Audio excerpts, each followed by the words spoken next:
Okey, Assalamualaikum. Dengar tak? Dengar Ya, okey. And good afternoon. Hari ni kita akan sambung two topics, tapi these two topic ni quite short lah tentang masih lagi on resource management. Last week kita dah cover tentang labor management. Labor management basically kita fokus on resource smoothing dan juga resource leveling. Jadi kita dapati macam last week bila kita nak manage labor ni ialah one of the big component dalam direct cost. Kita repeat balik, what does normally construction cost mean? Kita panggil value equal to cost plus profit. This is very simple formula but very important. Sebab apa, nanti bila kita belajar cash flow, kamu kena remember this formula kerana dia ada kena mengena dengan cash flow calculation. Satu ialah value. Value ni maksudnya contract value. Ni ialah nilai yang biasanya apabila kita masuk tender, kita letak ke satu harga. Kalau misalnya pihak klien setuju, akhirnya harga tu ialah yang akan diguna pakai untuk actual contract. Okay. Jadi bila kita dapat harga kontrak itu, katakanlah harga kontrak itu 10 million, sebenarnya dia punya cost mestilah kurang daripada 10 million. Cost yang kita maksudkan ialah total cost. Katakanlah contoh 9 million and the rest is what we call profit. Jadi profit ni, whatever profit, ni just example je. Kalau 1 million ni lebih kurang dalam 10% lah. Biasanya kontraktor bila dia masuk satu tender, dia tak letak 10%. Kalau di Malaysia ni dia akan letak mungkin 20%, 25% ataupun 30%. Tetapi akhirnya at the end of the day dapat sikit juga sebab isunya isu control. Kita ni ada isu tentang lack of control. Kalau di luar negara, negara-negara maju misalnya, mereka tak letak profit margin that very high. Cukup yang kita panggil reasonable lah. Tetapi akhirnya katakanlah contohlah kita set profit margin 10%. Tapi oleh kerana dia very good at controlling things, at the end of the day, dia akan dapat dia punya target profit. Jadi kita ni, isu kita ada banyak lah sebab tu pengurusan yang baik itu akan membezakan sama ada kita dapat fulfill kita punya objektif atau tidak. Okay, dalam topik yang kedua ni tentang machinery, sama juga kita nak zoom in apa isu tentang machinery, kemudian acquisition. Acquisition ni ialah proses mendapatkan machinery, kemudian kita akan summary. Okay, economic evaluation ni saya tak nak cover. Kalau sebab dia ada calculation dia, jadi it is not part of our class. Kalau siapa yang dah ambil kelas option ataupun elective construction plan, biasanya dia akan belajar tentang benda ni lah. Jadi kita tak nak go into that thing, kita just nak konsep dia je. Okay, sama juga machinery, cost dia lebih kurang 20 hingga 40% daripada total construction cost. Sekiranya projek ni projek yang especially infrastructure, biasanya dia akan melibatkan banyak machinery, heavy machinery. Jadi mungkin komponen machinery itu akan lebih tinggi berbanding dengan labor. Jadi biasanya dalam infrastructure punya projek yang melibatkan kerja tanah lah especially. Jadi mungkin machinery dengan material. Itu je dua komponen yang very high. Labor tu tak adalah tinggi macam tu. Sebab tu kita bagi range. Ni range dia. Whatever it is, 20 hingga 40 satu quantum yang very big. even kita nak dapatkan profit 10% pun, nak kena kerja sampai mati siang pagi, petang, siang malam in order to maintain the profit margin, not yang bigger value ni. Okay, jadi kita nak lihat apakah isu yang biasanya dikaitkan dengan machinery. Jadi kita lihat dia punya fishbone diagram. Satu isu breakdown. Breakdown ni isu tentang maintenance lah. Maintenance. Kenapa dia tak ada maintenance? Satu ialah budaya, culture. Kita ada yang disebut preventive maintenance, ada yang dipanggil proaktif lah, ada yang aktif lah, ada yang jenis bila rosak baru repair.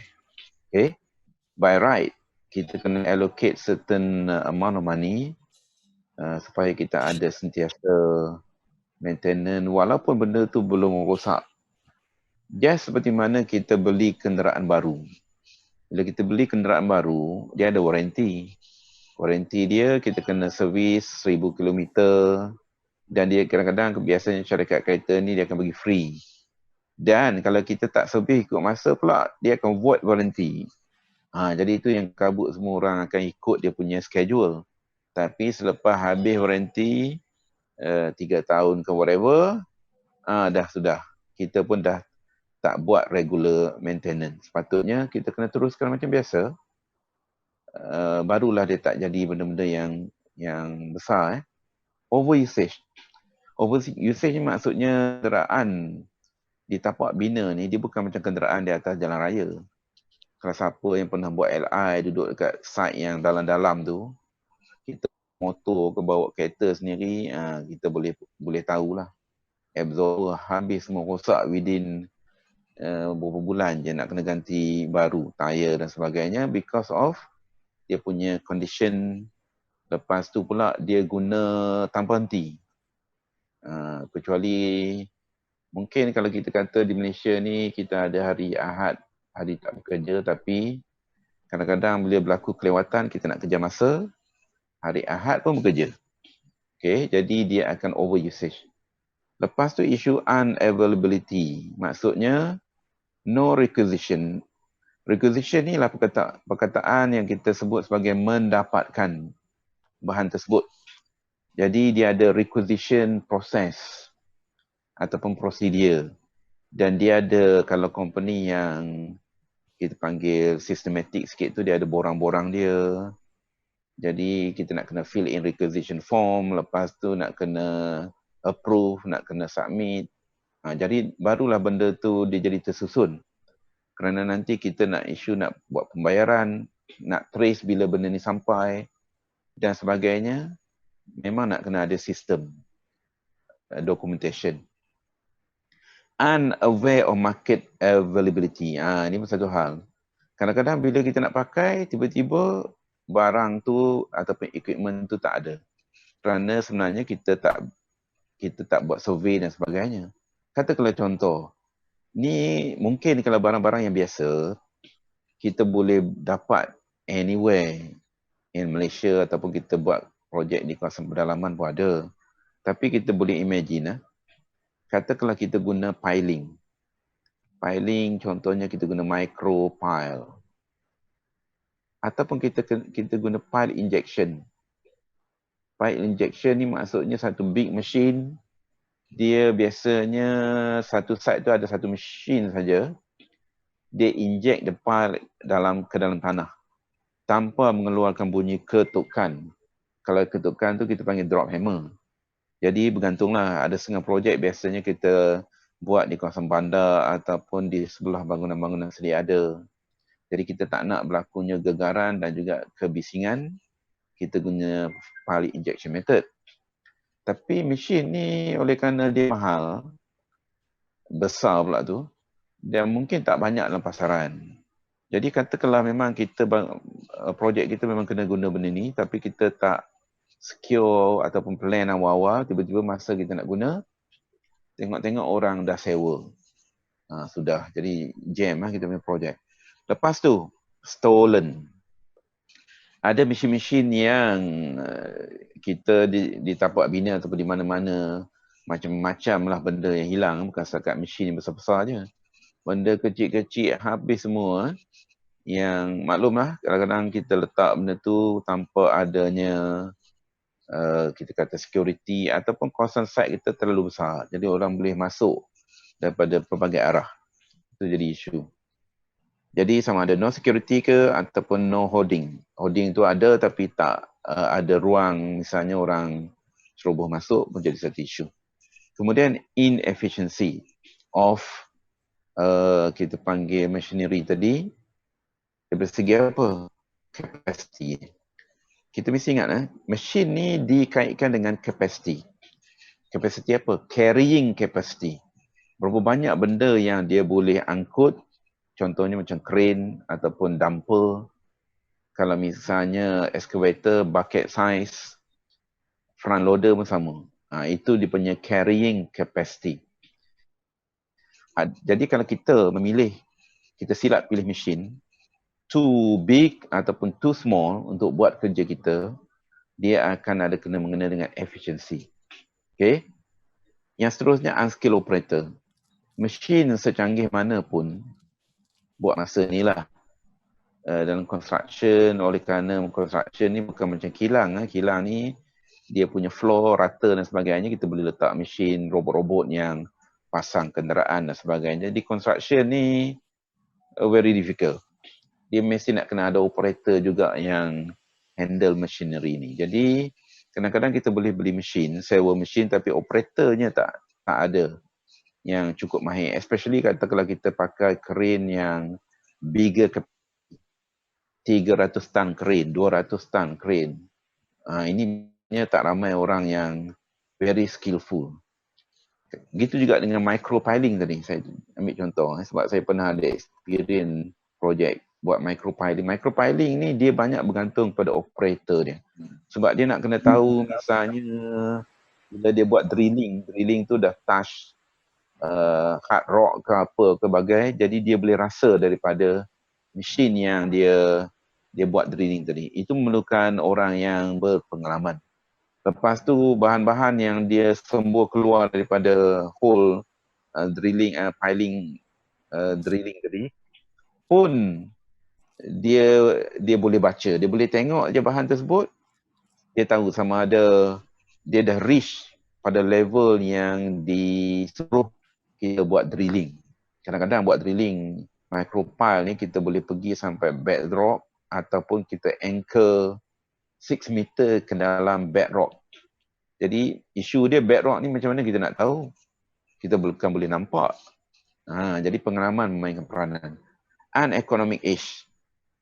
Uneconomic age ni maksudnya satu mesin tu, biasanya orang design mesin tersebut, dia akan berfungsi dengan baik selama tempoh beberapa tahun. Contohlah, kalau kita kata kereta, dulu-dulu asalnya semua kenderaan banyak dicipta boleh bertahan selama 5 tahun. Sebab tu kalau mungkin zaman kamu ni dah lain. Kalau dulu-dulu semua pengiraan untuk mesin ataupun kereta punya interest rate bila kita ambil loan dan sebagainya, kebanyakannya 5 tahun. Kenapa 5 tahun? That is what we call economic age. Selepas 5 tahun tu, even kalau kita pakai kereta biasa pun, lepas 5 tahun ni dah start dah. Macam-macam masalah yang akan timbul. Dan memang efisiensi enjin tu pun dah berkurang. Itu yang dipanggil. Kadang-kadang mungkinlah bila dah 5 tahun, ada banyak spare part kita nak kena tukar ini dan sebagainya. Kadang-kadang not worth untuk kita keep the machine. Sebab mungkin dia boleh bekerja dengan capacity yang yang jauh lebih rendah, sedangkan dia punya maintenance cost dah jadi lebih tinggi. Mungkin we might want to let go. Itu contoh uneconomic age. Last kali ialah shortage. Shortage ni, dia ada kena mengena dengan isu planning lah. Ada planning dekat sini. Kadang-kadang mesin tu kita nak pakai tetapi dia tak sampai. Kenapa isu dia gitu? mungkin kita terlupa nak attach resources pada kita punya aktiviti. Sebab itulah kita belajar satu aktiviti tu, instead of kita letak dia punya duration katakanlah 3 hari, hari pertama, 2, 3, kita juga attach what are the resources yang dia akan pakai. Resources ni maksud man, machine, material. Okay, material yang ni. Jadi kita akan nampak lah, okay, machine ni akan start pakai pada sekian-sekian tarikh. Berapakah bilangan dia? Quantity dan juga dia punya timing. Jadi bila kita dah tahu, mungkin dalam work program kita bulan 3 nanti kita akan pakai mesin tertentu dengan jumlah sekian-sekian. Jadi kita kena be prepare untuk request mesin tersebut, cari mesin tersebut. Kalau misalnya contohlah company kita memang ada beli mesin, tapi mesin tu duduk di site lain. Jadi katakanlah kalau kita bijak, jadi kita dah plan awal-awal, bulan 3 nanti kita nak pakai mesin tersebut. Jadi kita dah request daripada project site yang satu lagi untuk that machine to be released. Jadi project itu pun dia dah tahu bulan 3 nanti mesin tu kena transfer ke tempat lain. Jadi dia pun kena kerjakan dia punya aktiviti tu yang di tempat site dia lah, supaya bulan 3 nanti kerja-kerja berkaitan mesin tersebut dah habis. Especially kalau misalnya mesin tadi lah, mesin piling lah. Piling dia ada di punya stage. Jadi awal-awal lepas tu habislah, that's it lah, dia tak perlu guna lagi. Kecuali macam crane dan sebagainya memang sampai habis kita guna. Jadi planning memainkan peranan penting. Several activities. Ini contoh. Katakanlah contoh, tiba-tiba kita nak gunakan crane, satu crane yang sama pada aktiviti A dan juga B. Aktiviti A dan B ni jalan serentak pula dah. Sedangkan crane ada satu je. Crane ni pula mobile crane. Mungkin dia nak kena pergi ke tempat A, lepas tu bergerak pula pergi ke tempat B. Walaupun jarak dia tak jauh, tapi kita pun kena faham lah, crane ni nak berjalan pun susah dengan dia punya tayar, lepas tu nak kena set up lagi, nak kena pastikan dia stable, dan bagai baru dia kita lock dia, then baru dia boleh buat kerja. Jadi dalam situasi A, B ni, satu crane sahaja, so macam mana kita nak bagi priority? Priority dia itulah tujuan kita cari critical path ataupun critical activity. Katakanlah aktiviti A ni memang dah sah-sah critical. Jadi kita dah tahu bila aktiviti critical, total float dia sama dengan kosong. Maksudnya dia tak ada masa free yang kita boleh delay dia. Kalau kita delay dia, maksudnya project duration kita akan delay. So, priority sekarang ni harus diberi pada A. Dan B ni, dan kalau dia tak critical, maksudnya total float dia mesti akan ada value sekian-sekian lah, katakanlah 3 hari. Jadi kita boleh delay dia 3 hari lagi. Dia wait, dia tunggu 3 hari lah. Then baru aktiviti B tu berlangsung. Lepas tu, dia bolehlah guna crane tersebut. That is the reason why kita buat kita punya planning in such a way, kerana ada tujuan dia. Especially utilization of resources. Okay. So, jadi fokus kita dalam machinery management ini, kita boleh fokus kepada isu shortage tadi. Sebab shortage ni, dia ada kena-mengena dengan planning. Dan planning ni kita yang buat. Tak ada siapa yang buat planning. Kita sebagai orang yang nak manage project tadi, especially contractor, we are the one that do the planning. For sure lah, kita yang ada upper hand untuk basically buat changes sekiranya kita dapati machinery tersebut tak boleh dapat pada masa tersebut. Dan dekat sinilah sebenarnya kita boleh gunakan konsep planning, resource smoothing dan juga resource leveling. Okey, jadi ini contohlah. Contoh lori ni jalan lagi atas jalan, okey tu. Tapi maksudnya isu maintenance. Kemudian kalau kita tengok macam-macam crane ke, scaffolding ke, Kalau kita tengok yang what is this thing, crane ke, tengok dia punya boom pun buruk betul. Dah berkarat dah. Tunggu masa nak jatuh pula. Jatuh pula atas orang yang lalu lalang di tepi jalan tu. Just imagine. Okay. Kerana poor maintenance ataupun very old building.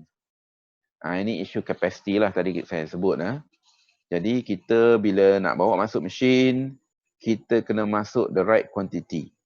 Kalau the right capacity. Kalau misalnya dia boleh carry certain things saja, janganlah kita load barang tu besar-besar. Jadi sebab itulah machinery ni dia ada contoh ni dipanggil bucket size.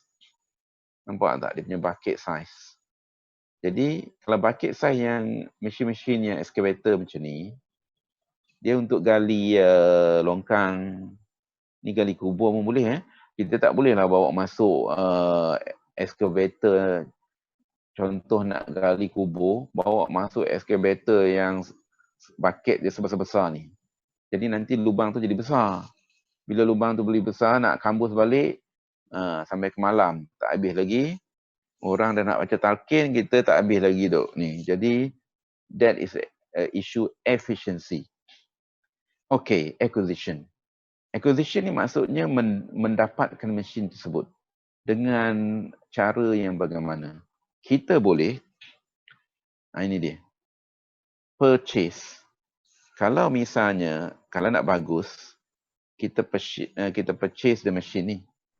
Belilah. Kenapa kita bagusnya kita beli? Sebab kita mesti ingat dalam kelas estimating kamu dah belajar, unit rate of machinery tersebut, dia ada cost yang kita panggil, ada dua cost. Dia panggil operating cost. Ini ialah capital cost. Bila dia campur dua-dua ni, dia akan membentuk cost. Cost untuk mesin, lepas tu kita akan campur profit. Itulah yang harga unit rate yang diletakkan dalam tender dan sebagainya. Ataupun kita sewa mesin, 1 jam kita sewa RM400. Jadi apa benda yang RM400 tu? RM400 tu sebenarnya masuk capital cost, masuk operating cost dan juga profit kepada yang orang yang sewa tadi. Tetapi kalau kita beli sendiri, kita boleh stretch kita punya mesin tu untuk tempoh beberapa lama, dan setiap duit yang kita panggil unit rate ni, kita charge kepada projek kita.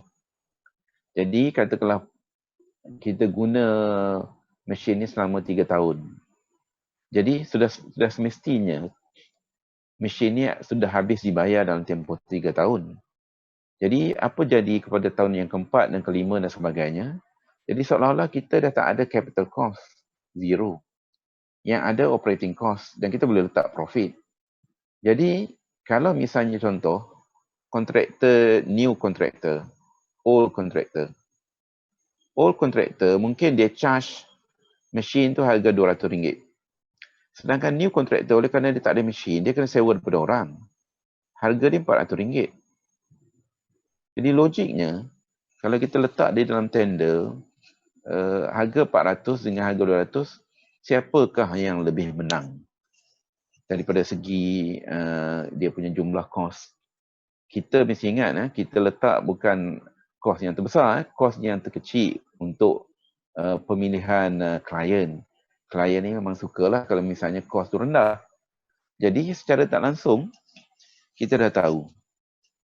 Jadi old contractor yang established contractor, kalau kita nak compete, there is no way that we can compete sebab they have, kita panggil competitive advantages lah, ataupun they are ahead of us. Sebab apa? Dia ada pemilihan mesin, dia ada kepakaran, dia ada macam-macam lah, semua dia ada berbanding dengan orang baru. Jadi there is no way to do that. Okay? Itu contoh lah. Okay. Dan isu pula, mesin ni, dia bukan harga yang murah kerana mostly mesin-mesin di Malaysia ni kita tak buat mesin tu. Mungkin kereta adalah kita buat kan. Sebab tu kereta Proton dan juga Perodua ni harga lebih kecil, lebih rendah.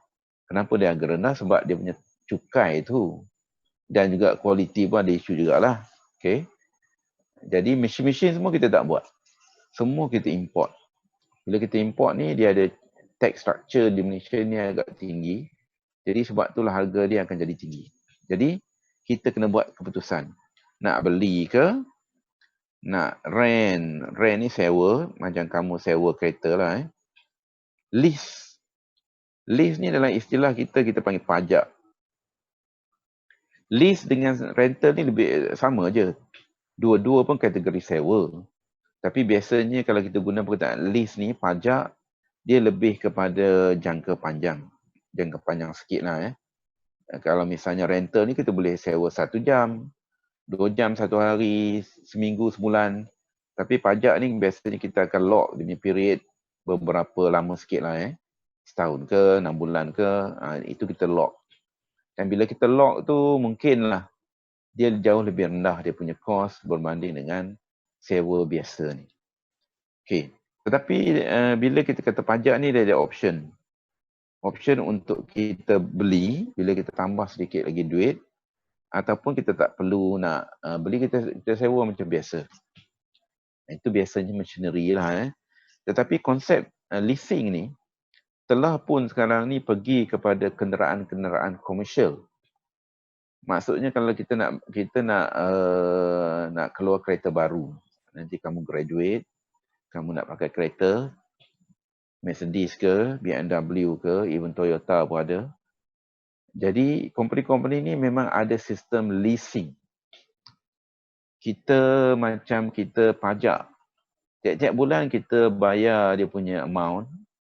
Tetapi kereta tu bukan hak milik kita. Sebab dia kategori not to own ni. Tetapi kalau kita nak own, then kita kena top up sedikit duit, then dia jadi hak milik kita lah selepas beberapa tahun. Jadi mungkin ada setengah orang, dia mungkin bagi dia akan pakai kenderaan tu 5 tahun. Setiap kadang-kadang tak sampai 5 tahun pun. Jadi sentiasa 5 tahun dia nak upgrade ataupun nak ubah model-model. Jadi nanti dia nak pening memikirkan dia nak jual dekat mana, yang second hand value bagai-bagai. Jadi dia buat cara begitu. Okay. Jadi sekarang ni dah ada dalam kenderaan komersial. Okay, kita nak tengok tentang kata kalau kita nak own machine, apa faktor yang akan kita ambil kira? Satu, output capacity. Memanglah. Semua mesin ni dia bergantung pada output capacity masing-masing. Macam saya kata tadi, carrying capacity ataupun bucket size dan sebagainya lah. Dan begitu juga dengan skill operator. Jangan kita lupa bila kita nak beli mesin daripada luar negara dan sebagainya, bawa ke Malaysia, siapa nak operate? Kita pun kadang-kadang ada juga isu-isu tertentu, kita beli mesin-mesin daripada negara Jerman. Saya rasa dekat mak kita pun ada tu. Beli mesin daripada Jerman. Lepas tu dia punya monitor tu bila keluar bahasa Jerman. Mungkin orang yang pergi training tu, technician tahulah. Tapi katakanlah dia berhenti, dia pension, tak ada siapa pun nak tahu nak operate lah mesin tersebut, dah tak boleh guna. Itu contohlah. Market demand. Market demand ni maksudnya in the future mesin ni kita nak buat apa? Katakanlah kita beli mesin, kalau kita ada projek, kontraktor ni tak semestinya ada projek. Kalau dia ada projek, okey. Sebab kos untuk machinery tu akan dibiayai oleh projek dia. Sebab dia guna kat projek tersebut. Jadi dia boleh katakanlah 1 tahun dekat projek A, 1 tahun yang kedua projek B. Jadi akhirnya mesin tersebut habis dibayar lah. Tetapi what happen sekiranya tak ada projek? Mungkin dia akan sewakan. Sewa ataupun jual balik. Bila jual balik ni ataupun sewa in the future, kita nak kena tengok ada tak market value ataupun market demand untuk mesin tersebut. Sebab tu kalau kita beli mesin jenis pelik-pelik ni, mungkin in the future orang dah tak pandang dia punya brand sebab isu spare part, ataupun mungkin in the future trend construction ni mungkin dah berubah. Kita tak tahu, contohnya katakanlah in the future kita banyak guna IBS. Jadi sebenarnya banyak mesin-mesin yang kita guna sekarang ni mungkin dah tak ada guna lagi dah. Tak ada keperluan sebab IBS semua. Jadi kena memikirkan cara begitu. Janji kita punya mesin tersebut habis dibayar dalam tempoh-tempoh tertentu lah. Okey, ini contoh yang saya kata tadi, apa tu? Dia punya capacity. Dia punya carrying capacity. Jadi ini dia punya bucket ni lah, bucket size dia. Jadi kita tengok contohnya berapa banyak yang dia boleh bawa dalam satu loading. Okey. Kalau tak cukup besar, kita ambil lagi yang besar. Okey. Lepas tu, faktor yang seterusnya, economic life. Economic life, optimum age. Jadi berapa tahun optimum age of machinery yang dia boleh bekerja secara efisien. Tadi saya kata lebih kurang dalam tiga tu paling tip top. Lepas tu dia mungkin sampai ke 5 tahun. Sebab tu kalau misalnya kita buat program maintenance yang bagus, jadi mesin tu dia boleh bertahan sampai berpuluh-puluh tahun. Especially kalau mesin-mesin lama lah. Ataupun kereta-kereta lama. Dulu-dulu kereta lama memang boleh tahan lama. Dia punya besi tebal-tebal, enjin dia very mechanical. Kalau rosak satu part tu kita replace that part, that's it. Tapi sekarang ni dia semua banyak elektronik. Jadi dia banyak bukan setakat nak replace part saja, jadi banyak dia punya sistem-sistem lain. Okay? Jadi itu isu dia. Yang seterusnya, faktor cost. Okay, cost. Cost ni pula, dia ada dua kategori. Ini yang saya panggil capital cost. Capital cost maksudnya kita punya harga belian. Harga beli berapa. Interest rate. Sebab oleh kerana mesin ni harga mahal, kita tak beli harga dengan cash, boleh jugalah nak beli cash. Sama juga kalau kita beli cash, kita akan rugi duit kita yang kita boleh simpan dekat bank dan sebagainya yang dapat dividen dan sebagainya. Jadi pusing-pusing kat situ juga. Jadi dia ada interest cost, dia ada insurans yang kita kena bayar, dan dia ada depreciation. Depreciation ni maksudnya susut nilai. Satu benda yang kita beli, contohnya, apa benda yang kita beli yang tidak susut nilai? Handphone lagi tak guna sekejap habis. Apa lagi? Kita beli pun akan jadi lusuh. Kita beli minyak pun rugi sekarang ni. Orang kata beli emas lah, tapi emas ni pun satu hal juga. Kadang-kadang orang manipulate juga harga. At one time saya pun pernah beli emas, tiba-tiba harga tak naik-naik, orang beli naik. Dah lah kena jual juga. Okey, contohlah. Tapi sekarang ni dia tengah naik lah. Jadi tapi maksudnya kita nak kena simpan for very long period of time. Okey. Jadi orang kata contohlah emas. Jadi benda-benda yang tanah dia tak depreciate. Rumah pun macam tu. Okey. Tanah, rumah, emas ke silver ke, biasanya dia bukan barang yang susut nilai. Tapi kalau barang-barang yang kita pakai ni, dia ada depreciate. Dan contohlah, kata kalau kita beli handphone harga 6,000, 5,000 hari ni, okay, kita pun iPhone berapa sekarang ni, 11, 12 ke whatever, kita beli, okay, kita tengok alamat tak best lah handphone ni. Besoknya kita pergi jual, kita pergi kat kedai yang sama kita beli, kita nak tolak balik. Agaknya berapa harga yang dia akan ambil. Walaupun kita kata kita hanya on nak tengok aja, kita kata tak jatuh apa pun. Nampak tak? Even one day, dia punya susut nilai. Sebab tu kalau kamu nak pakai kereta yang import ni, jangan beli kereta baru. Beli kereta second hand selepas 2 hingga 3 tahun. Jadi kamu akan dapat diskaun contohnya 2-30%.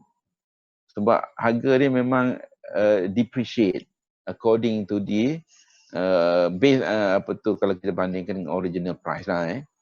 Lepas tu operating cost, tadi kita dah sebut. Cost operator.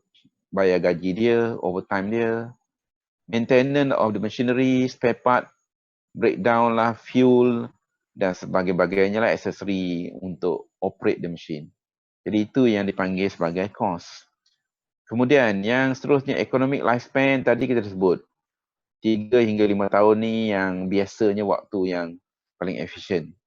Output capacity ataupun productivity of the machinery kita dah sebut. Brand juga memainkan peranan. Kerana brand ni dia ada kaitan dengan isu spare part, isu servis. Even contoh macam kita beli kereta kan. Kereta kalau kat Malaysia ni sebab tu ramai orang pakai kereta Malaysia, kereta Jepun, Honda, Toyota, yang Korea punya. Kalau siapa yang pernah pakai kereta jenis Korea, Hyundai, Kia apa semua, dia orang akan ada experience.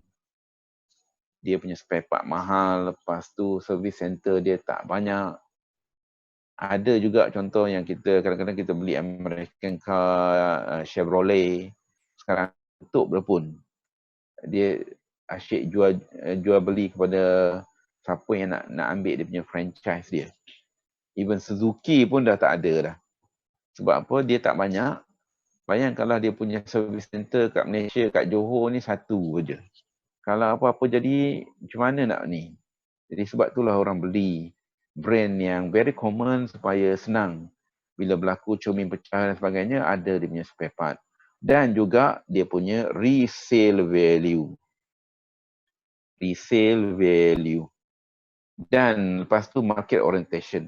Market orientation tadi saya dah sebut dah, in the future, apa akan berlaku kepada construction industry di negara dan sebagainya. Contohlah, kata kalau kita ni akan pergi kepada IBS. Jadi, kalau kita pergi kepada IBS, nampak gayanya banyak lifting. Lifting punya mesin akan masuk berbanding dengan mesin-mesin yang tradisional. Tapi itu pun dia akan ambil masa lagi lah. Jadi, saya rasa 5-10 tahun ni, we are going to go about the same machinery yang kita guna. Unless kita totally change. Kalau di negara-negara barat, macam contoh di Sweden, mereka ni banyak guna IBS. Satu sebab negara sejuk. Bila negara sejuk, jadi kerja pembinaan tu dia kena cepat-cepat. Dia tak boleh kita nak tunggu bagai-bagai semua barang tu kena pasang, sampai ke site pasang. Jadi IBS lah dia punya solution dia. Multiple usage. Okay, bila kita nak beli mesin, kita mesti ingat kita nak guna sepanjang masa sebab masalah dia projek pun kita tak tahu on off. Mungkin kita nak sewakan. Apa agak-agak mesin yang boleh jadi pelbagai guna lah. Okay, pelbagai guna. Bagi saya satu mesin yang pelbagai guna ni macam contoh crane. Crane ni dia mungkin kalau kamu tengok kegunaan crane, dia boleh jadi crane lifting lah. Dia boleh jadi drag line, dia boleh jadi clamshell, dan jangan lupa dia boleh jadi piling rig. Dia juga boleh jadi excavator. Sebab kita ubah dia punya boom dia. Jadi contoh kita beli satu crane, kalau kita nak tukar kita punya kerjaya ke bisnes ke, dah tak boleh nak buat kerja ni, kita buat kerja angkat balak pula lah. Jadi just simply change those things. Dah habis angkat balak, dah balak pun dah habis dah, kita buat scrap, jual scrap. Jual scrap ni pun perlukan crane juga, magnet dan sebagainya nak angkat benda tu. Okey, kita dah sebut, ini contoh mesin. Nampak tak? Mesin ni sebesar-besar mesin.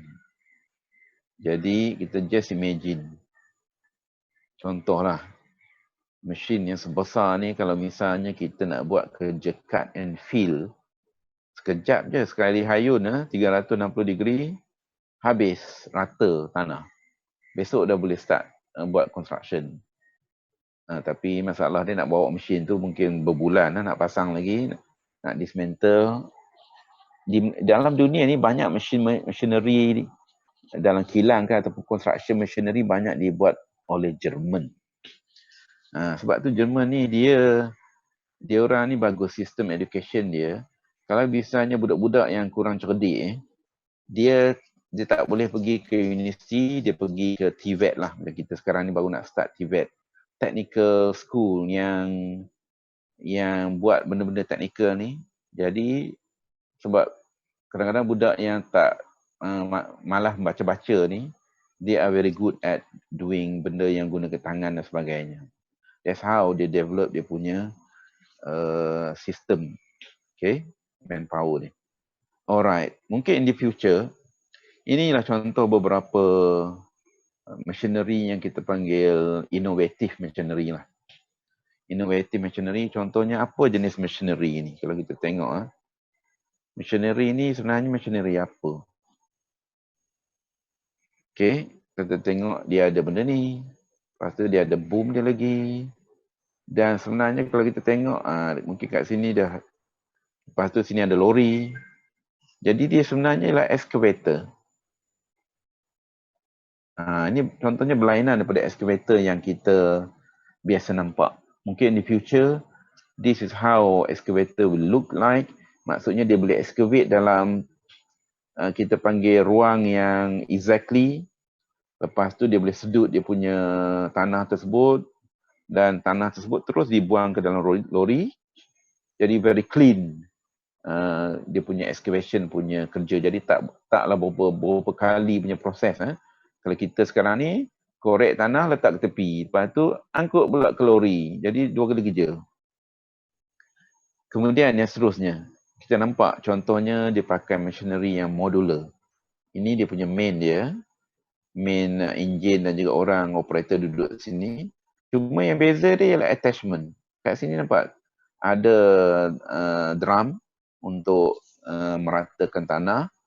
Ada misalnya grader ni untuk pencerunan dan juga adanya bulldozer. Front roller ataupun bulldozer lah. Jadi benda yang satu unit ni cuma tukar dia punya attachment. Tak adalah misalnya sekarang ni kita nak buat satu kerja mesin lain, satu kerja mesin lain. Jadi kos dia jadi lebih tinggi. Okey, begitu juga in the future. Nampak tak? Dia ada unit-unit macam ni je. Ni dia punya main unit. Jadi mungkin dia akan angkut guna kita panggil cabin macam ni lah. Jadi sampai dekat site semua dia pakai solar. Jadi taklah macam sekarang ni kita kena pakai petrol dan pakai solar, dan ini dia punya unit-unit dia. Jadi attachment yang berbeza tadi, dia boleh attach kepada unit-unit tertentu dan buat kerja. Contohlah. Jadi in summary kita dah sebut tadi. The cost untuk machinery dan equipment ni dia sangat tinggi komponen dia. Jadi sebab itulah kita nak kena plan penggunaan machinery itu sebaik mungkin supaya mesin tadi sampai ke tapak bina mengikut masa yang kita nak. Dan begitu juga kita boleh buat resource smoothing. Untuk machinery pun sama, dan juga resource leveling. Biasanya leveling dan smoothing ni kita apply pada mesin dan juga manpower planning. Lepas tu kita dah lihat terdapat pelbagai masalah yang melanda dalam pengurusan machinery tadi. Ada isu stolen lah, ada isu dan sebagainya. Tetapi apa-apa pun yang kita nak fokus ialah isu planning. Kerana planning ni yang kita buat. Dan yang tadi kita dah sebut tentang faktor. Bila kita nak acquire machinery, terdapat banyak faktor yang kita kena ambil kira. Cost, output capacity, operator lah, brand lah.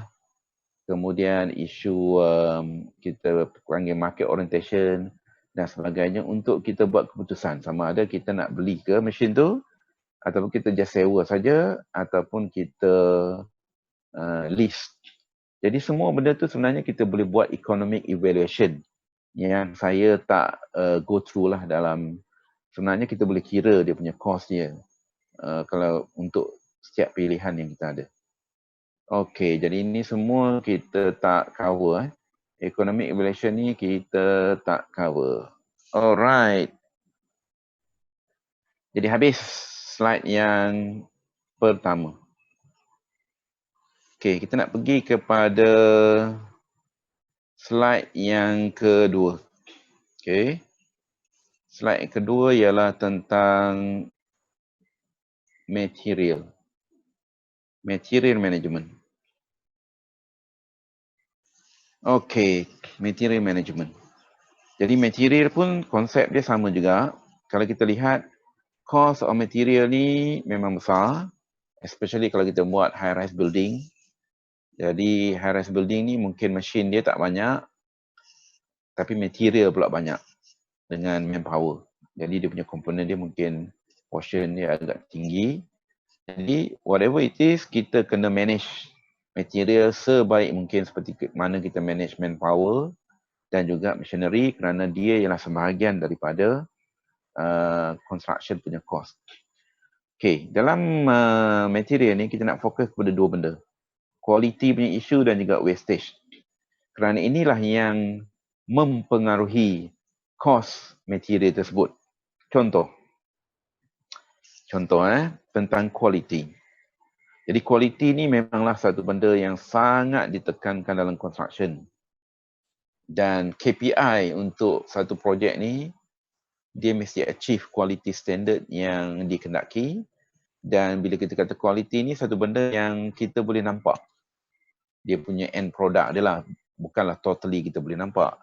Tapi end product. Tapi kalau misalnya besi tu orang dah konkrit dalam tu pun kita tak boleh nampak lah. Tetapi kalau setakat surface ni kita boleh test. Ada benda-benda yang kita boleh test untuk quality seperti mana yang kamu belajar dalam lab. Contohnya, bila kita bancuh konkrit, kita boleh test on slump. Slump ni ialah workability test.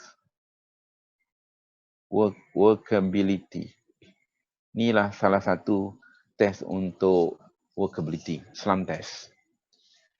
Dan kita boleh reject sekiranya slump test tadi tidak memenuhi apa yang kita design. Kerana apa kita boleh reject? Sebab workability ni maksudnya kebolehan konkrit tu masuk ke dalam acuan kita. Masuk, bukan setakat masuk saja, menyelinap ke celah-celah bagai. Sebab kita tahu, contohnya kita ada void di dalam konkrit kita. Apabila void tu drop, 1% drop, bukan drop, ini kita panggil naik, increase, apa berlaku pada strength? Strength of the concrete dia akan drop 5%. Itu yang kita belajar dalam testing lah. Sebab itulah kita nak workability tu dia dipatuhi, kerana kita nak konkrit tersebut dia flow throughout kita punya formwork, masuk ke celah-celah dan sebagainya. Jadi barulah tidak timbulnya void. Okay, itu satu. Then, lepas kita dah buat slump test, itu workability, masa konkrit tu wet konkrit. Lepas tu kita buat cube test. Cube kan, kita buat cube. Cube ni untuk apa? Test the strength of the concrete. Katakanlah dia punya concrete strength ialah 30 Newton, ya, ataupun grade 30. Dia punya strength ialah 28 hari. Ini dia punya standard dia lah. Tapi kita tak test lah, tunggu sampai 28 hari, proportion pun boleh. Ataupun 28 hari itu kita dapat actual strength dia yang betul-betul punya.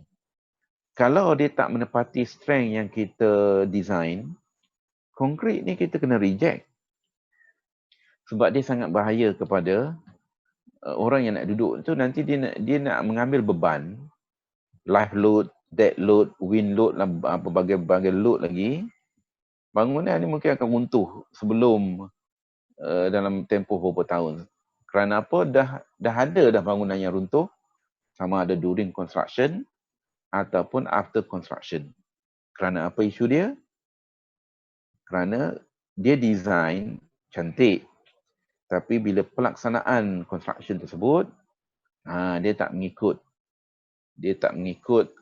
kualiti yang tertentu.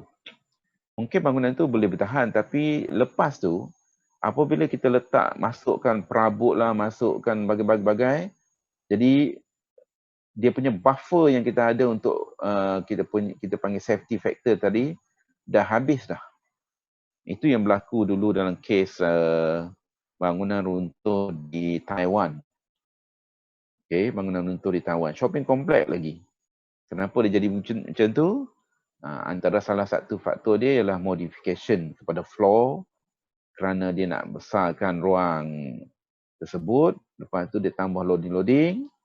Mungkin yang bila bangunan tu siap pun dia punya loading pun dah tinggal sikit sebab isu ni quality issue. Jadi itulah yang sangat penting. Jadi katakanlah kita kena reject. Bila kita kena reject, maksudnya kos tersebut siapa nak tanggung? Kos ni akan ditanggung oleh kontraktor kerana itu ialah kesalahan kontraktor. Jadi itulah yang saya sebut tadi. Kalau nak dapat profit yang tinggi, kita kena kontrol. Kontrol apa? Contoh kontrol kualiti. Kontrol apa lagi? Kontrol safety.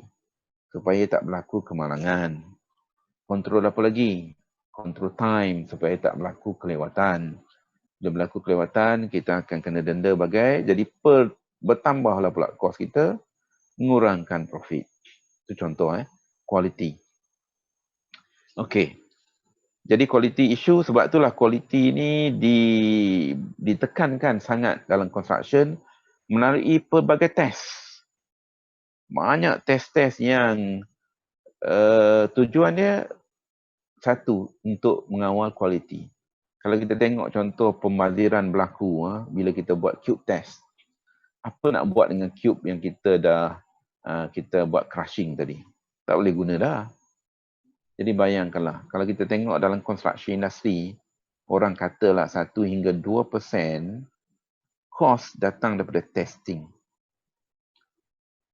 1 hingga 2% kalau 1 tahun kita peruntukkan 150 bilion ringgit dalam construction industry, kita boleh kalilah dengan 2%. Is wasted due to quality control. Kenapa kita kena buat macam tu? Kerana isu dia, kita tak boleh trust semua orang. Kalau kita boleh trust seorang, jadi testing ni, bila kita buat kerja yang mengikut kerja betul-betul, jadi tak perlu lagi dah buat testing. Jadi duit tu tidak dibazirkan. Tapi what to do, that is amalan satu dunia yang maksudnya orang yang buat kerja tu pun dia ikut 100%. Prosedur dan sebagainya yang kita pula satu lagi terpaksa nak kontrol pelaksanaan kerja dia. Okey, itu ialah kualiti. Sebab itulah kualiti ni dia ditekankan dalam pembinaan. Ingat pembinaan tu 3 constraint ialah time, cost, quality. Sentiasa ada kualiti. Okey, contoh simple, quality control. Quality control ni dalam kerja apa? Dalam kerja kita panggil apa? Kerja buat dinding. Simple. Brick wall.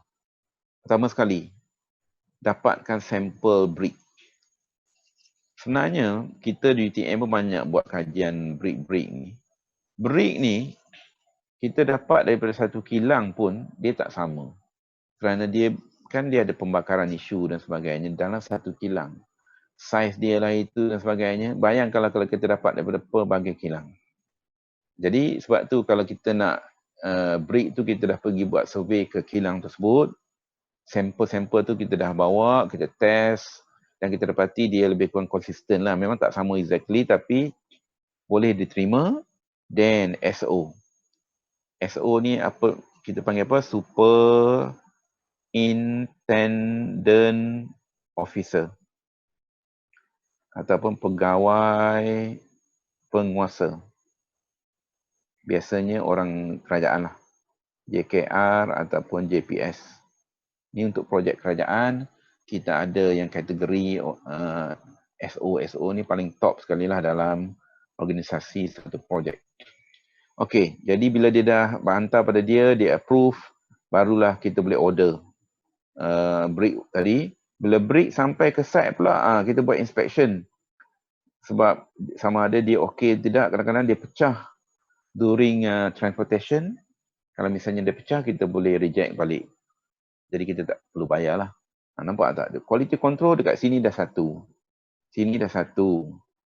Sini dua. Lepas tu apa lagi? Place. Place ni maksudnya kita pasang. Kat sini pun dah ada 3 quality control. Kita pasang, kita ikut alignment dia, mengikut atau tidak. Lepas tu, dia punya type of bond. B-O-N-D. Apa benda type of bond ni? Brick wall. Kalau kamu tengok brick wall, contoh macam tu lah. Lepas tu sini. Sebenarnya yang ini, brick wall ni dia ada type of bond. Ikatan kita panggil, ikatan dia. Dan dia ada macam-macam tujuan. Kita nak yang setakat dinding partition saja ke, ataupun dinding tu load bearing wall ke, kita kena gunakan bonding yang berbeza. Jadi itu pun kita nak kena check. Jadi kalau misalnya dah lulus, barulah satu dinding tu diterima. Ini contoh, as simple as that.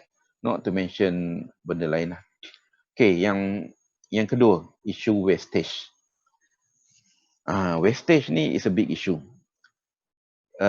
Kita dapati dalam literature banyak yang ditulis dia, kalau kita boleh tengok Solid Waste Malaysia, Solid Waste Corporation ke, yang di Malaysia ni kita ada satu badan macam contoh IWK untuk wastewater. Tapi kalau untuk solid waste ni dia ada satu pihak yang menjaga dia. Kata saya Solid Waste Corporation ke macam tu. Dia dalam report-report dia kata 10% daripada tanah-tanah kita ni, landfill, dipenuhi oleh construction punya waste. Construction punya waste. Rata-rata dia punya range agak tinggi berbanding dengan negara-negara maju tu. Waste dia kurang sikit sebab apa? Dekat di tapak tu dia dah buat sistem so-called 3R. Maksudnya dia buat reduce, recycle, reuse, whatever. Jadi waste yang pergi ke dump site tu memang betul-betul waste. Memang dah tak boleh nak buat apa dah. Contohlah. Okey, kita lihat contoh.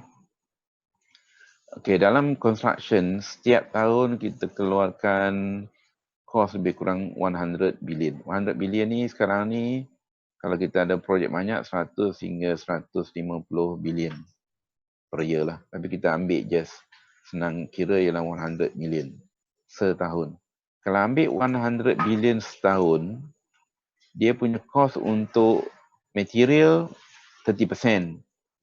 Kita ambil 30% lah, bukan the whole thing tu ialah material kan, 30% saja. Jadi 30 billion. Kalau 30 billion ni, kita ambil 10% of 30 billion, ni silap ni, 30 billion ni, jadilah 3 billion. 3 billion tu sebagai wastage. Wastage tu duduk dekat mana? Duduk dekat landfill. Jadi siapa yang nak jadi billionaire, bolehlah pergi ke landfill tersebut, ambil barang-barang yang dibuang tu, inilah guna konsep 3R. Dia boleh jadi billionaire. Baru-baru ni kan ada seorang yang pengutip sampah yang millionaire, yang dia tolong budak yang kena MCO tu, budak perempuan tu. Dia asalnya dia kutip sampah lah. Nampak tak?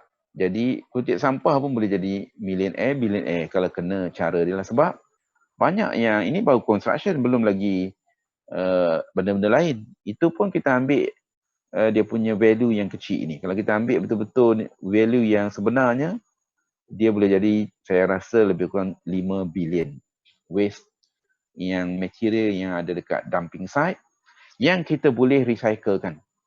Alright. Jadi sebenarnya recycle teknologi ni banyak negara-negara maju dah ada. Even Singapore pun banyak buat recycle. Jadi we can simply learn from them very quickly. Tak payah nak reinvent the wheel dan sebagainya.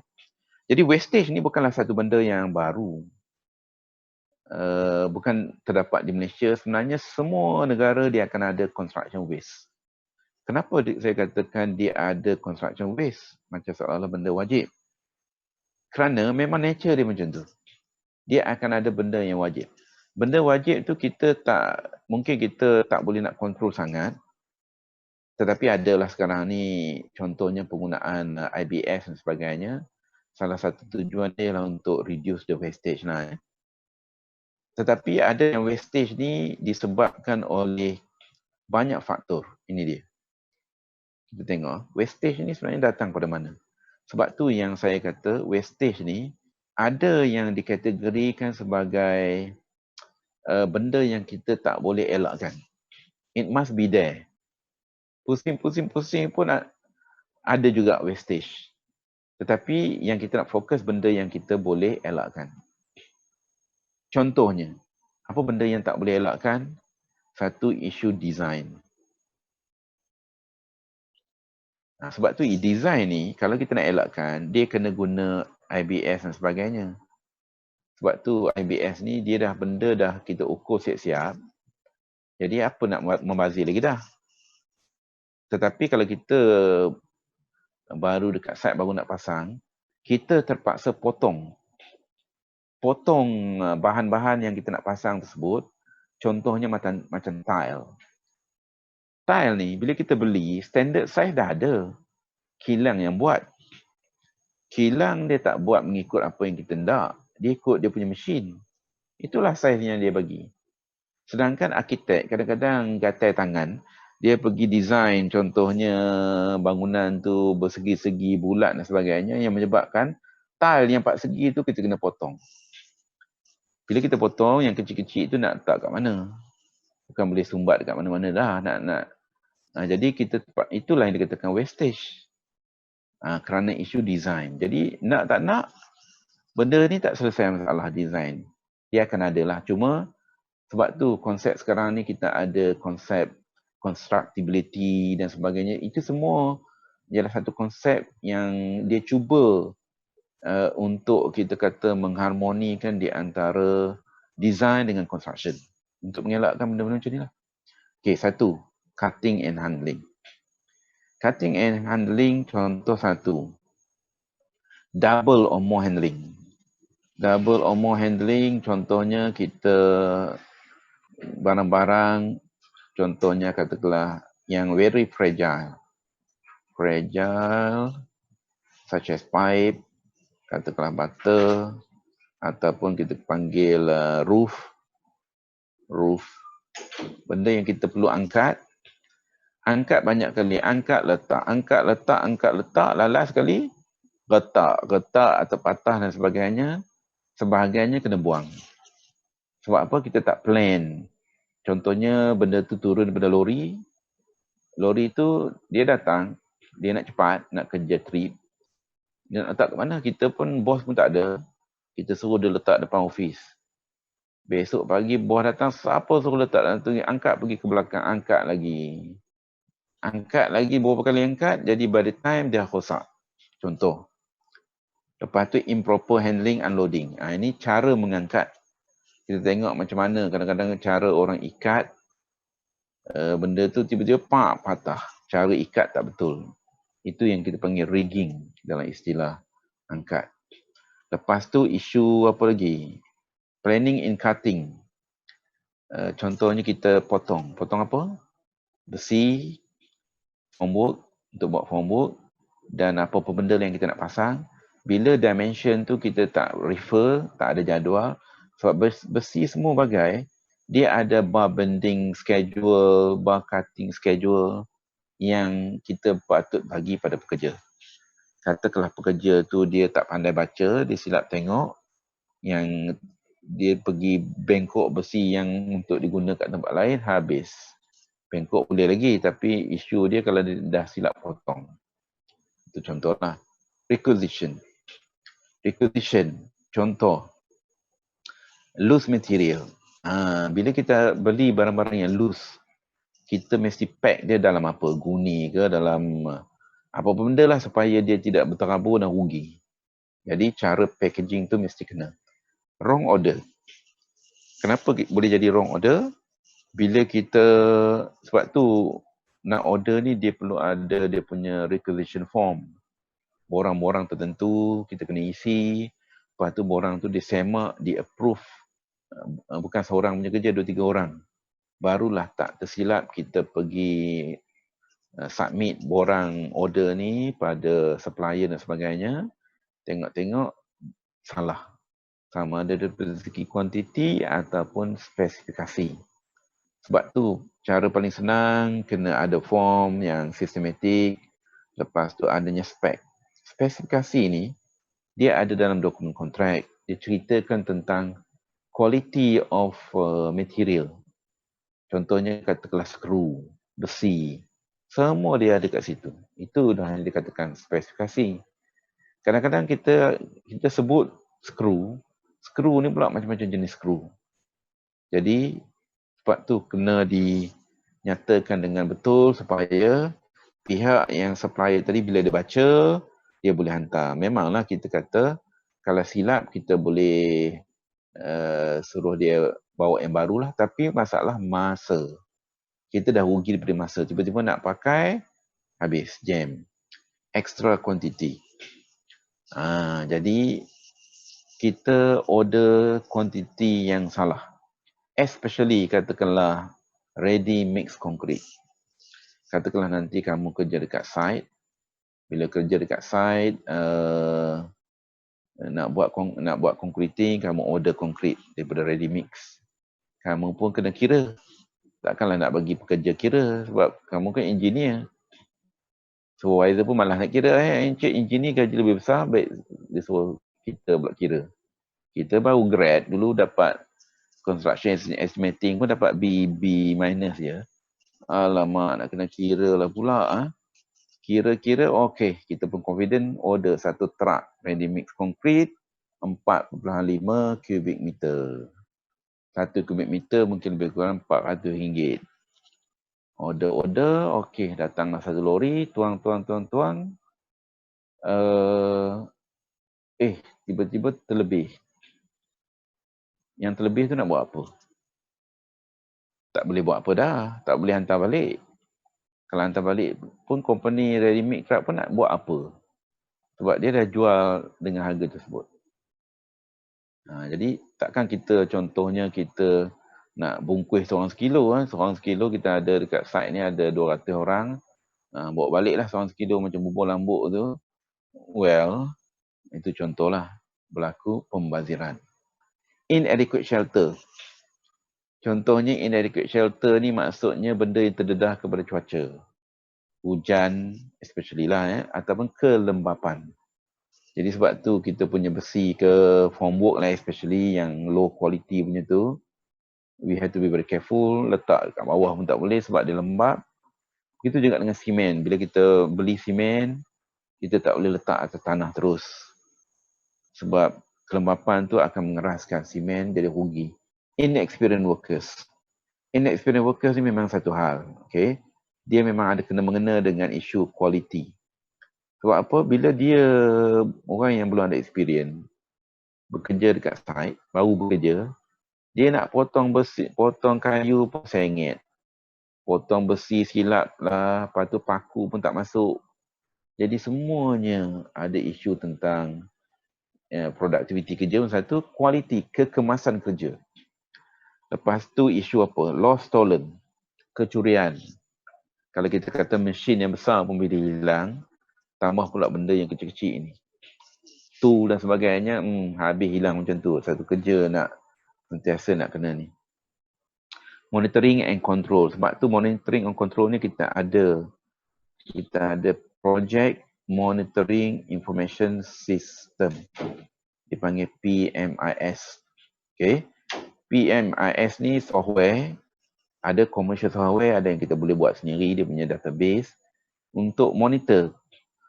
Contohnya kuantiti besi banyak mana keluar masuk, siapa yang ambil, lepas tu beli banyak mana, type apa. Jadi semua benda tu kita boleh kaitkan dengan sama ada quantity, quality, begitu juga dengan cost, begitu juga dengan responsibility siapa yang ambil. Kadang-kadang kita benda bawa masuk store banyak, lepas tu keluar tak sampai ke site. Benda tu hilang ke mana? Jadi dia ada tracing system. Mungkin dengan penggunaan teknologi sekarang ni, kita ada RFID lah, barcode dan sebagainya. kita boleh amalkan. Tapi dia mungkin agak mencabar sedikit lah berbanding dengan supermarket.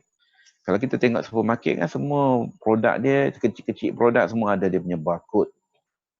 Jadi bila orang beli, dia scan the barcoding tersebut, secara automatik dia punya manager dah tahu barang mana yang kurang, cukup ataupun popular dan sebagainya. Bila barang tu stock dia very low, dia akan activate ordering daripada supplier. Itu contohlah, jadi tak timbul masalah terputusnya stok. Jadi construction ni mungkinlah dia antara yang industri yang agak susah nak menggunakan banyak teknologi sebab nature kerja dia macam tu. Tapi mungkin di future banyak benda boleh dipermudahkan, mungkin akan jadi lebih baik lah kot. Quality of material kita nak kena pastikan supaya barang tersebut tak reject. Kita kadang-kadang kita kata simen. Nampak macam simen, rupa macam simen, rasa macam simen. Tapi dia not really quality simen yang kita nak dalam spek kita. Last sekali buat kerja kena reject. Okay. Supervision, poor supervision. Kerana tak ramai supervisor. Jadi kita nak jadikan kerja tu berkualiti. Bagaimana kerja tu boleh jadi berkualiti? Kiranya ada orang yang tengok dan tunjuk ajar kerja kita.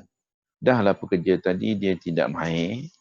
Lepas tu kita biar dia buat kerja sendiri. Supervisor pun tak ramai, banyak pergi minum je kat kedai kopi sebelah tu. Jadi at the end of the day, bila pekerja tu dah siap bekerja, tengok-tengok datang salah pula. Dah nak kena buka balik. Sama ada besi atau formwork. Yang paling teruk sekali dah siap konkrit lagi.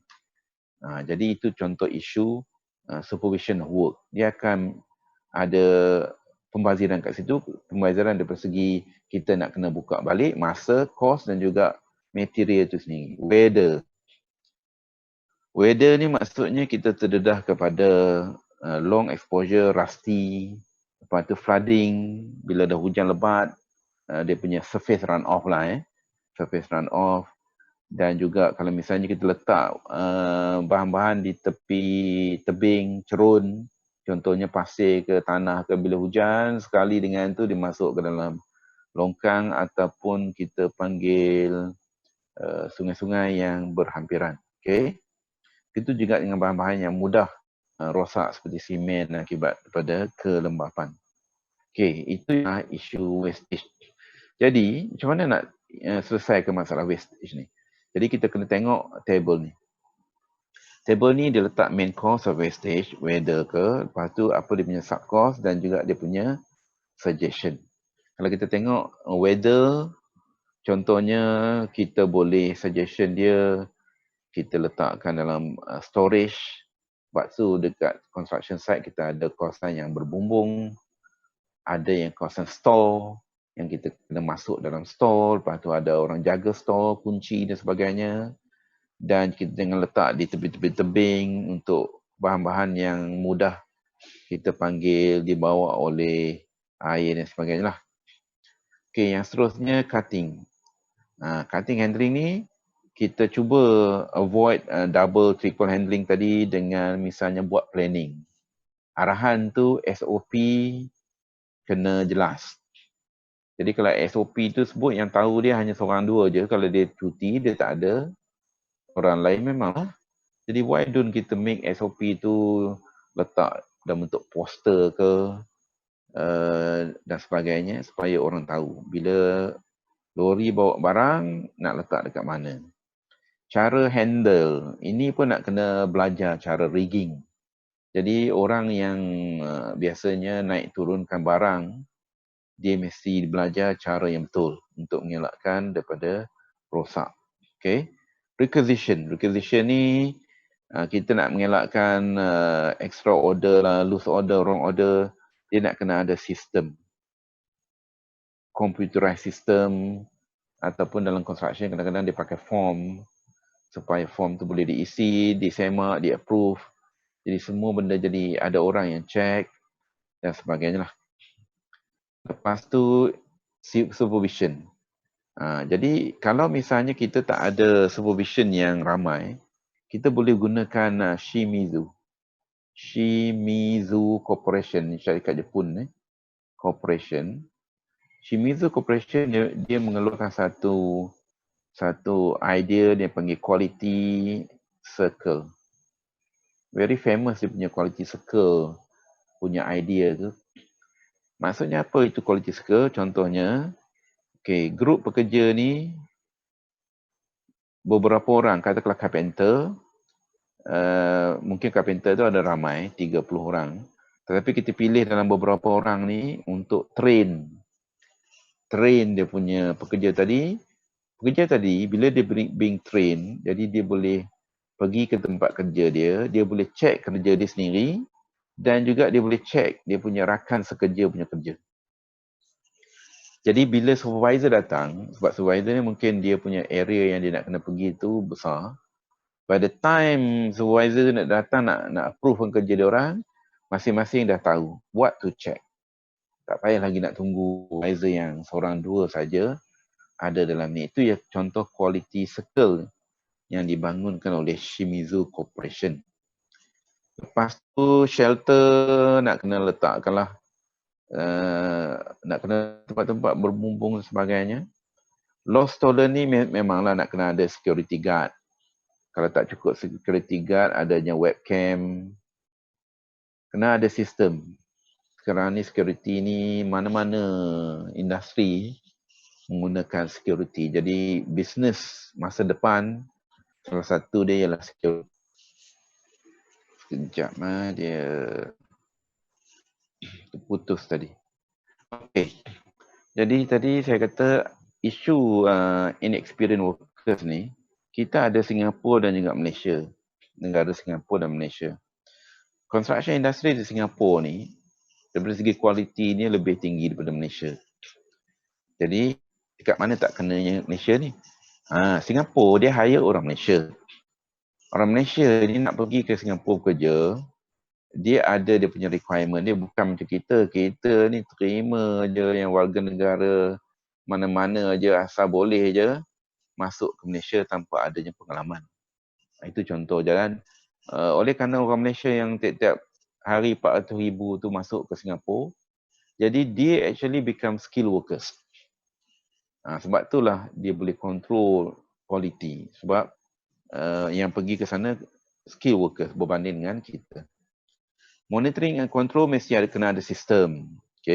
Sistem ataupun cara biasa ialah checklist. Sebab tu dalam construction ada banyak checklist. Nak buat kerja apa? Just name it. Semua benda adanya checklist. Kalau kamu Google pun memang ada banyak checklist. Cuma tinggal lagi checklist ni kalau kita buat manual, memang memenatkan dan sebagainya. Jadi, mungkin zaman teknologi ni kita boleh gunakan mobile device. Sama ada guna macam kita panggil orang yang hantar kita punya paket-package untuk online ordering ni. Kan dia ada equipment dia. Sekejap je dia boleh tahu equipment apa tu, barang mana yang dia hantar dekat mana, tracing.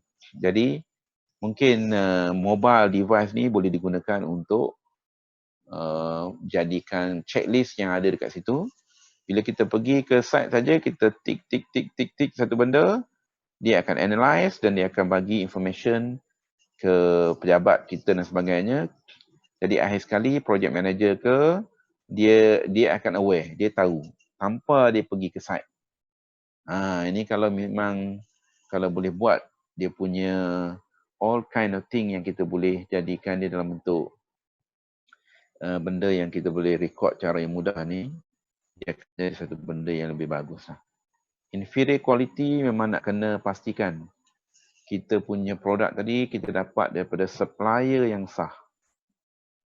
Kalau kita dah kenal supplier tu, supply barang-barang yang dah bertahun, barang yang berkualiti, jadi kita boleh negotiate harga yang lebih bagus. Di samping kita dapat pastikan kita tak guna produk yang salah. Jadi sebagai konklusi kita dapati material untuk construction ni tinggi seperti mana dengan mesin dan juga kita panggil manpower. Jadi kita kena manage dia properly. Ada dua isu yang ditimbulkan kat sini, ada quality dan juga ada waste. Quality tersebut kita kena jaga dia kerana dia akan memakan sebahagian daripada kita punya cost. Begitu juga dengan wastage. Wastage ni memanglah ada yang kita boleh kita panggil wastage yang dibenarkan, ada yang wastage yang kadang-kadang kesilapan kita. Yang dibenarkan tadi macam saya kata tadi isu design. Design dah macam tu, jadi produk dalam pasaran memang saiz dia sekian-sekian, we need to cut. We just simply cannot avoid to do that. Sebab itulah di mana-mana negara, mana-mana construction site dalam seluruh dunia, regardless of negara itu maju ke, mesti akan ada construction waste. Kerana nak memenuhi sebahagian pada requirement. Sebagai contoh, katakanlah kamu bancur konkrit. Masa kamu buat lab design mix konkrit tu, bila kamu bancur konkrit, mestinya kamu letak wastage. Wastage berapa persen? 10%, 15%. Kalau misalnya orang yang confident, mungkin dia letak 5% je. Tapi kalau misalnya orang tak confident kerana masalah nature kerja dia ataupun pekerja-pekerja dia cuai, dia letak 5%, bahaya. Jadi dia letak 15%. Jadi kalau semua bancuhan letak 15%, 15%, 15%, jadi akhir sekali dia akan ada extra cost kat situ. Itulah yang saya kata tadi, profit dia akan berkurang lah sebab masalah wastage.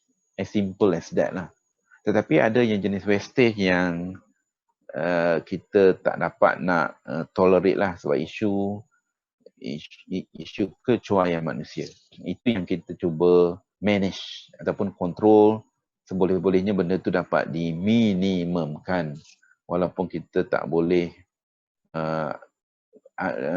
adakan konsep yang so-called zero waste, almost impossible, tapi sekurang-kurangnya kita minimum waste. Alright, so itulah dia punya kuliah untuk hari ini. Jadi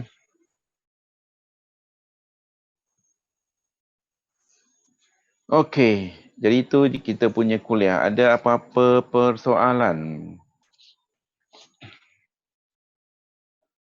Kalau tak ada, maksudnya this is our class for today. Ini saja yang saya nak cover.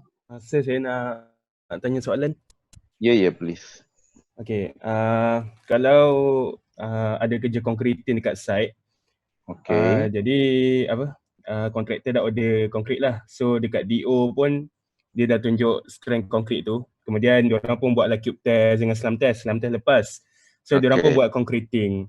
So bila keluar result cube test tu, tiba-tiba dia tak achieve strength. So kerja konkrit yang kontraktor dah buat tu, PTB akan suruh pecah ke macam ni? Dia kalau ikutkan dia punya kontrak, memang dia rejected punya work lah. Dia kena reject dia punya work tadi. Wall ke dan sebagainya, dia kena pecah semula. Kena buat barulah. Tetapi kadang-kadang isu dia, bila nak buat baru dan sebagainya, dia kena rectify banyak benda lah.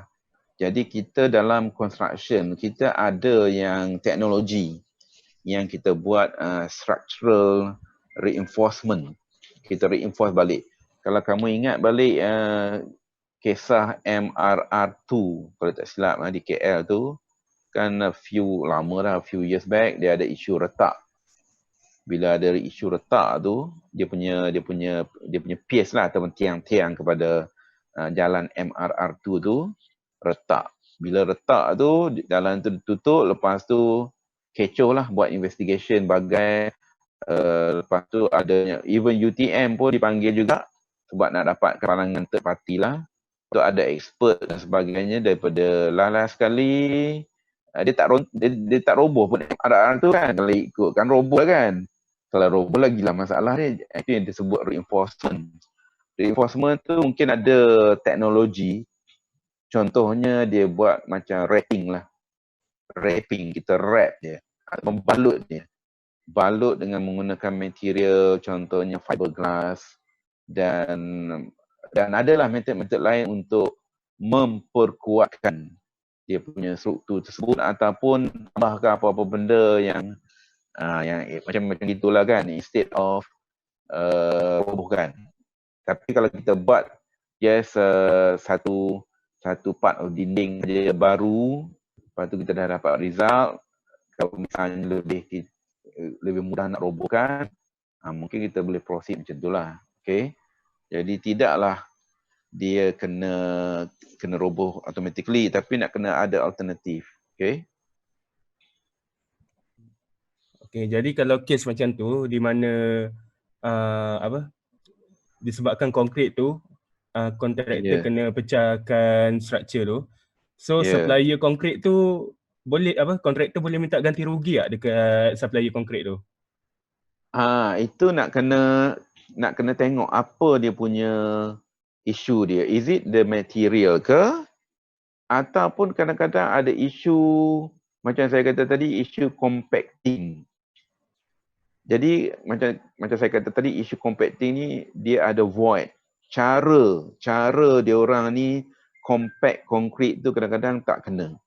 Contohnya, di dalam concreting slab ke ataupun column ke, di dalam spesifikasi dia ada sebut jarak untuk kita tuang daripada konkrit bucket tu dia mesti tidak lebih daripada, saya rasa berapa kaki 7 kaki ke berapa kaki.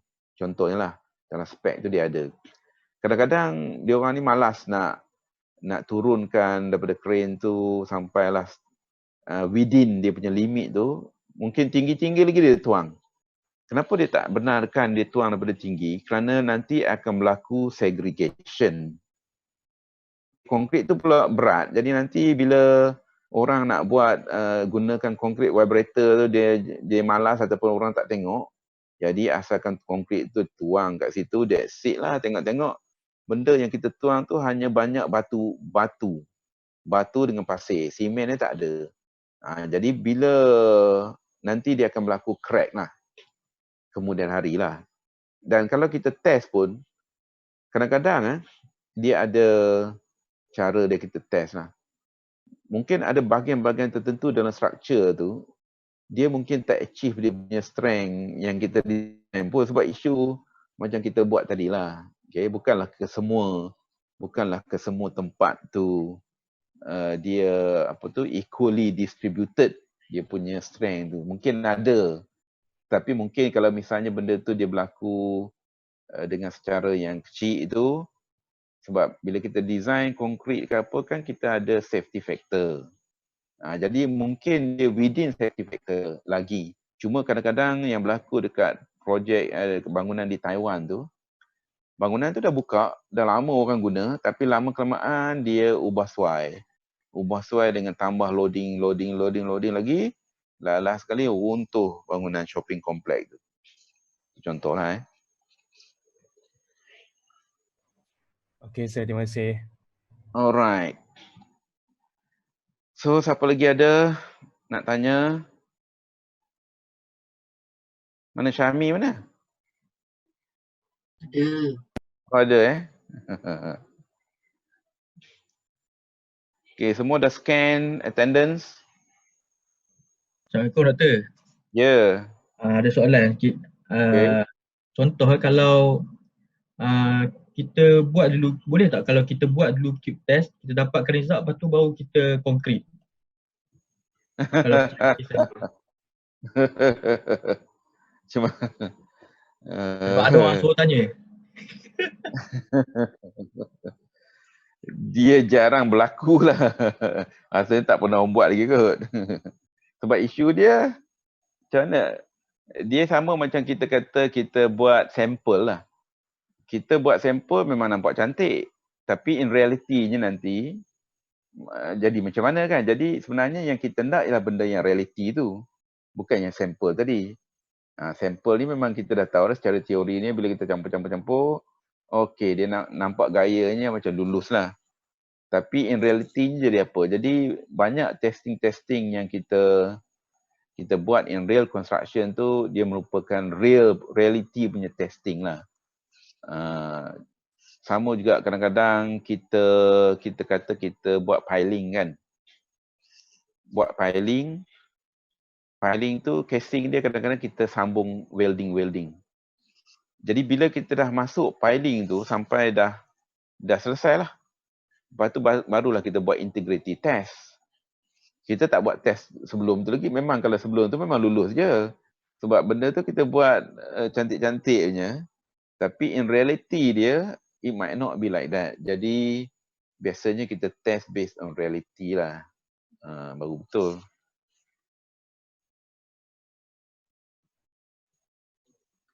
Ya, terima kasih. Alright. Okay, so saya rasa Mazlan pun dah ada share YouTube pasal introduction to Microsoft Interface yang saya buat dengan student saya grup lain. Cuma tinggal lagi ada satu lagi hands-on Microsoft project ni menggunakan sampel data tu yang saya belum buat lagi, mungkin dalam minggu ni. Saya takkan buat kat Zoom ni sebab dia ada lagging, saya rakam dululah. Jadi kamu boleh tengok nanti contoh step by step buat yang simple project.